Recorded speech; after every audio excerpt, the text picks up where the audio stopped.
The Paris Accord is very unfair. The wealth of our middle class has been ripped from their homes, taking away the great wealth of our nation. It's great wealth. It's phenomenal wealth. Politicians prospered, but the jobs left. Lost jobs, lower wages, shuttered factories. The factories shuttered. To the exclusive benefit of other countries. While the wealth, strength, and confidence of our country has dissipated to an agreement that disadvantages the United States. While the people have borne the cost. Costing the United States a vast fortune. We've enriched foreign industry at the expense of American industry. It just transfers those jobs out of America and the United States. We've made other countries rich and ships them to foreign countries.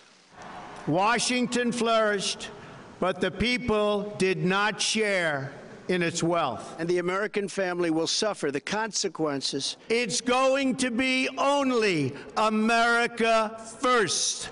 The citizens of Pittsburgh, not Paris. This American carnage stops right here. A reassertion of America's sovereignty. Right now. You know, actually, and if you look at this, what's happened historically, you can certainly understand everything he's saying there, because the United States is ranked 43rd, 44th, 45th in economic prowess over the past decade. And, you know, how we went from, wait a second, no, we've been the top power in the world. Well, Steve Bannon writes a good speech when he wants to write a speech, and you can tell Steve Bannon wrote both those speeches. Well, no, it's stupidity. It's ahistorical. It's a lie that Donald Trump is telling to himself and to his supporters. Or Steve's telling. Well, and what we saw yesterday is that Time Magazine, do we have that old Time Magazine article? And I'm serious, Time Magazine was right. Steve Bannon is president of the United States. Yeah. He has gone in. Donald Trump doesn't know anything about policy. Donald Trump doesn't know anything about politics. Donald Trump doesn't know anything about anything. He can get up and give a good speech. You listen to him talk about any topic, and he wanders from sentence to sentence to sentence. So Steve Bannon is now the president of the United States, and that was more clear yesterday than ever before, Mika. Which is about the worst thing that could happen to the United States. With us here in Washington, we have senior political analyst for NBC News and MSNBC, Mark Halperin, Washington anchor for BBC World News America, Katty Kay, former chief of staff at the CIA and Department of Defense, Jeremy Bash, and joining the conversation, political reporter for the Washington Post and moderator of Washington Week on PBS, Robert Costa. So, Robert Costa, I certainly do not ask you to associate yourself with any of my remarks, because you are a working reporter and journalist with contacts in the White House. You're welcome.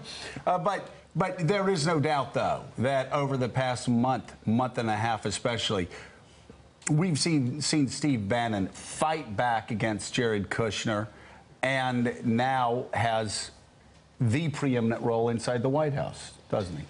The president, I'm told, is very concerned about keeping his base. And Bannon, to him, to the president, is someone who helps keep that flame lit. And I think Kushner's struggles with Russia-related issues has helped Bannon come back within the West Wing. You look at Bannon and Priebus, they left the foreign trip early. They came back to the White House, and they started thinking through Paris. And this was while the rest of the more moderate wing of the White House was abroad. Yeah, and Mark Halperin, Steve Bannon was right when he was telling his friends that he was going to finish Jared off with Russian stories, that he didn't, quote, have to worry about the son-in-law because of Russia, and then smiled and laughed to his friends. And then a few days later, Steve Bannon is leaking stories to the New York Times, reportedly, about Jared and Russia. Everything follows. In areas where this executive can act with a relatively free hand from Congress, from the courts, on things like trade, on things like relations with European countries, on things like Paris, Steve Bannon sees those as opportunities to make change, not just to appeal to the 38%, but to change the United States' role in the world and the ordering of the American economy.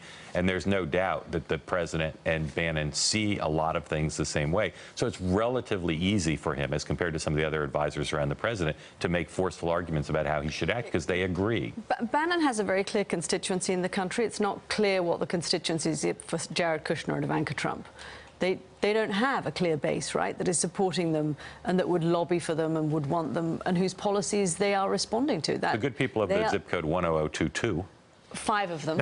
Right. Well, 5 of them. But it's not the same as the weight of Bannon's constituency when you're trying to lobby to the president to say, if you want to, you know, keep your supporters out. That said, though, this entire Donald Trump phenomenon is a 38% phenomenon. I mean, he was in the low to mid 30s in his approval ratings until people had to decide whether they were going to vote for Hillary Clinton or not. And without offending Hillary Clinton supporters, they looked at the Hillary Clinton that we saw yesterday or the day before, whenever she was out blaming the DNC and everybody else, and they said, you know what, I'm not going to vote for a Bush or a Clinton anymore. I'm going to vote for Trump. It's a 38% phenomenon, even if his approval ratings go up to 44%. So the constituency for Bannon, President Bannon, and his advisor Donald Trump is 38%. Maybe 40% on a good day. That would, if you're running for Prime Minister of Israel, that would be enough. But it's not here. They are narrowcasting.